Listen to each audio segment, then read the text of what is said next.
சேலம் வடக்கு சட்டமன்ற தொகுதியில் திமுக வேட்பாளர் மற்றும் அமைச்சருமான ராஜேந்திரன் பொன்னம்மாபேட்டை 33வது வார்டு வீதிகளில் தீவிர வாக்கு சேகரிப்பில் ஈடுபட்டார்.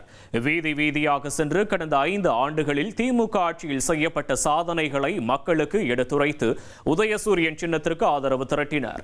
அப்போது பெண்கள் ஆரத்தி எடுத்து உற்சாக வரவேற்பளித்தனர். மேலும் திமுக சார்பில் அறிவிக்கப்பட்டுள்ள ரூபாய் 8000 கூப்பன் மற்றும் மகளிர் உரிமை தொகை ரூபாய் 2000 உயர்வாகிய வாக்குறுதிகளை விளக்கி வாக்கு சேகரிப்பில் ஈடுபட்டார்.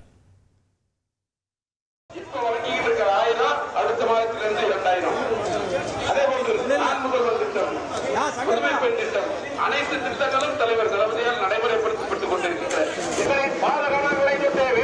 கேட்டுக் கொள்கிறோம். மகளிருக்கு மே மாதம் முதல் 8000 ரூபாய் மதிப்பிலான இலவச கூப்பன் வழங்கப்படுகிற தேர்தல் வாக்குறுதி ஒன்றில் உதயசூரியன் சின்னத்திற்கு வாக்குகளை சேகரிக்க 1,27,00,000 மனங்களை வென்ற தந்தி டிவி யூடியூப் சேனல். தவிர்க்க முடியாத தம்ப்நெயில்ஸ், கலக்கலான கான்டென்ட்ஸ். நீங்களும் இந்த குடும்பத்தில் இணைய இப்பவே சப்ஸ்கிரைப் பண்ணுங்க.